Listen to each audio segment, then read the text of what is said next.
काही लागत नाही, आवाज वगैरे सगळं, गायक एक नंबर, वादक एक नंबर, काय नाही, निवांत बस. बोलणं म्हणजे काय सोपं करून सांग. तुम्ही तुमच्या मुलाला मुलगी पाहण्याकरता ओटी, नारळ, हळद, कुंकू, नारळ, पेढे हे सगळं काही घेऊन जातात.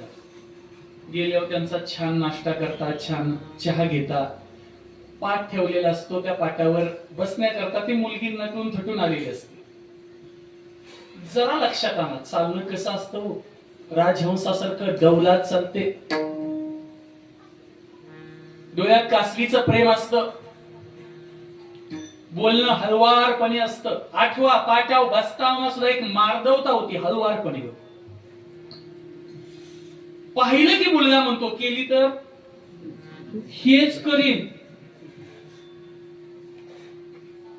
लग्न होतं, 5-7 वर्ष जाते, 7-8 वर्षानं आई शपथ सांगा, आता तशी चालती का,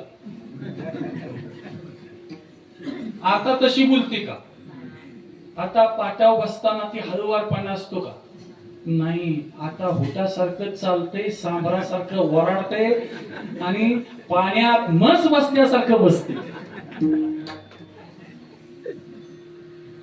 मग 7-8 वर्षानं ते म्हणते, मला वाटलं नसेल ही असे असेल, आणि तिला तर कुठं वाटलं होतं तू असाची. हे जर आधी वाटत असतं तर ह्या जगात लग्न झाली असती का, आधी कोणाला काय कळत. मग एखादा जुना जाणता महाराजांच्या सारखा, आमच्या केंद्रीय महाराजांच्या सारखा माणूस असतो आणि त्याला ते नवरदेव सांगायला जातो की मला माहित नव्हतं हे असे ताप दिलं, असं वागल तसं वागल.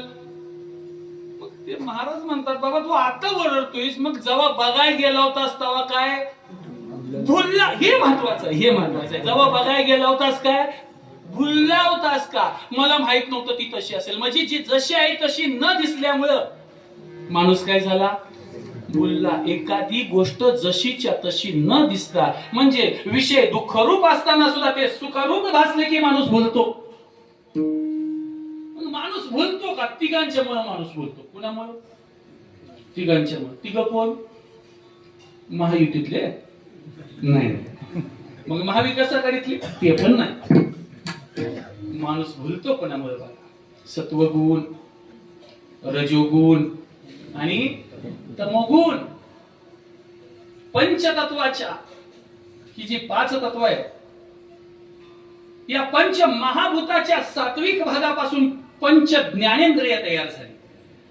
पंच महाभूताच्या राजस भागापासून पंच कर्मेंद्रिय तयार झाली आणि पंच महाभूताच्या सात्विक भागापासून